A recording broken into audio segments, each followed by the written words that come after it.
వార్తలను మీ ముందుకు తీసుకువస్తున్న MF4 టీవీకి స్వాగతం. చిత్తూరు జిల్లాలో పుట్టినటువంటి బిడ్డ చిత్తూరుకి ఏం చేశాడో లేదో నాకు తెలియదు. 15 సంవత్సరాలు ముఖ్యమంత్రిగా, కానీ ఒక పెద్ద పాపం చేశాడు చంద్రబాబు నాయుడు. దళితులను ABCDలుగా విభజించాడు. ఇది పాపం. దీన్ని నేను ఖండిస్తున్నాను. ప్రక్కనే ఉన్నటువంటి కరుణానిధి కుమారుడు స్టాలిన్ను దళితులను ABCDలు చేయలేదు. నేను ఒక్క మాట చెప్పదలుచుకున్నాను. దళితులు దేశ రాజకీయాలను, మళ్ళా చెప్తున్నాను, దళితులు మాలా మాదిగలు దేశ రాజకీయాలను శాసించబోతున్నారు రాబోయే 2-3 సంవత్సరాల్లో.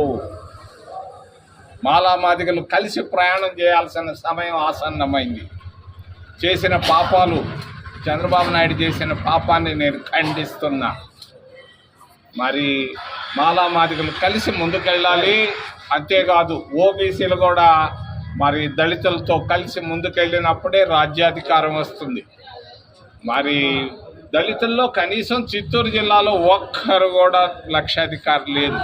75 సంవత్సరాల్లో కనీసం 2,000 రూపాయలు లేనటువంటి దళితులు దాదాపు 99% ఉన్నారు. SC కార్పొరేషన్ని మూసేశారు. చంద్రబాబు నాయుడు, జగన్మోహన్ రెడ్డి ఇద్దరు కలిసి మూసేశారు. SC విద్యార్థులకు స్కాలర్షిప్లు కూడా ఇవ్వటం లేదు. మరి తిరుపతిలో SC విద్యార్థులు మరి ల్యాబొరేటరీలు అడుగుతున్నారు కడుపు కూటి కొరకు. కాలేజీల్లో చదువుకున్నటువంటి విద్యార్థినులు, ఆడబిడ్డలు, కాలేజీల్లో చదువుకునేటువంటి బిడ్డలు కడుపు కూటి కొరకు ల్యాబొరేటరీలు అడుగుతున్నారు విద్యా సంస్థల్లో. ఇది పరిస్థితి ఈరోజు రాష్ట్ర రాజకీయాల్లో. దీన్ని నేను ఖండిస్తున్నాను. మరి క్రైస్తవులకు కూడా, దళిత క్రైస్తవులకు కూడా SC స్టేటస్ ఇప్పించేదానికి రాజ్యాంగ సవరణ చేసి తప్పనిసరిగా చిత్తామోహనగా దీన్ని నేను తీసుకుంటున్నాను.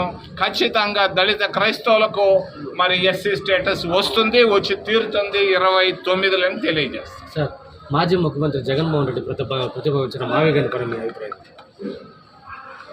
ఆ కాగితాలు కూడా తెచ్చానయా, నేను మీకు ఇస్తాను పోయే ముందు. నేను మీ అందరికి తెలియని రహస్యం ఏంటంటే, తిరుపతిని రాజధాని నగరం చేయమని నేను అడిగాను. డాక్టర్ మన్మోహన్ సింగ్ గారు నేను అడిగాను. మరి రాయలసీమలో పుట్టిన బిడ్డలు మరి కోనసీమలో క్యాపిటల్ కావాలంటున్నారు.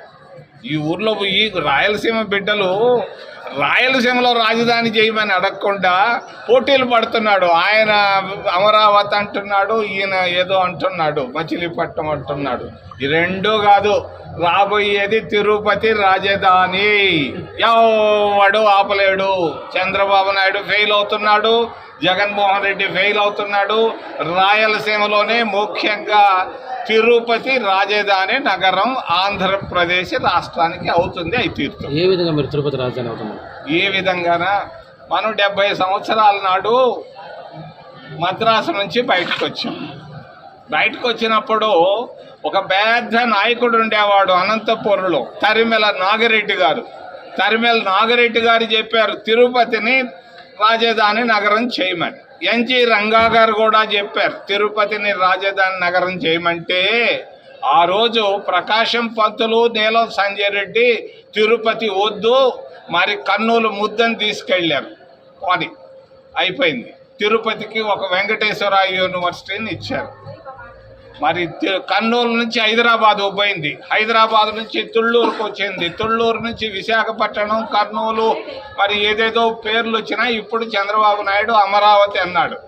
అమరావతిలో ఏదో అది చేసుకున్నాడు, బిల్లు పెట్టుకున్నాడు, అసెంబ్లీలో, పార్లమెంట్లో బిల్లు పెట్టుకున్నాడు. సరే, బాగానే ఉంది. పార్లమెంట్లో ఎన్నో చట్టాలు చేస్తున్నారు. మరి విద్యా హక్కు కూడా చట్టం చేశారు. ఏమైంది? విద్య ఏడుంది, హక్కు పోయింది. అంతే. అమరావతి కూడా అది చంద్రావతి అవుతుందే కానీ అమరావతి కాదు, దాన్ని చంద్రావతి అని అంటారు.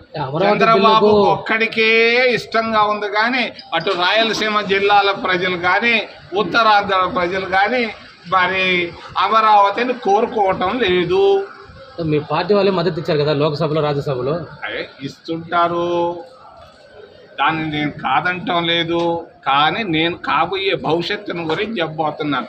బ్రహ్మం గారు అని ఒక ఆయన ఉండేవాడు, మరి పోతులూరి వీర బ్రహ్మేంద్ర స్వామి గారు 300 సంవత్సరాల నాడు ఆయన చెప్పాడు ఏమని, తిరుపతి రాజధాని నగరం అవుతుందని తాళపత్రాల్లో రాశాడు. ఇది వాస్తవం. ఉమ్మడి చిత్తూరు జిల్లాలో 3 ఎమ్మెల్యేలు దళితులు ఉన్నారు, 2 ఎంపీలు దళితులే ఉన్నారు. కనీసం ఈ క్యాబినెట్ పరిశీలనలో కానీ ఎక్కడా కానీ ఈ జిల్లాకి దళితులకి ఎక్కడా దక్కని చోటు ఏందో. మా కాంగ్రెస్ ప్రభుత్వం వస్తే ఖచ్చితంగా దళితులకి ముఖ్యమంత్రి పదవి ఇస్తాం. ముఖ్యమంత్రి ఎందుకు ఇవ్వకూడదు? ఏం మాయావతి ముఖ్యమంత్రి కాగా ఆంధ్రప్రదేశ్లో ఎందుకు ముఖ్యమంత్రి కాకూడదు? ఒక మాదిగ ఎందుకు కాకూడదు? ఒక మాల ఎందుకు కాకూడదు? ఎవరు ఆపేరు వీళ్ళని? ఐక్యత కావాలి, మాలా మాదిగల ఐక్యత, మాలా మాదిగలు కలిసి ఓబీసీలతో కలిసి ముందుకెళ్ళి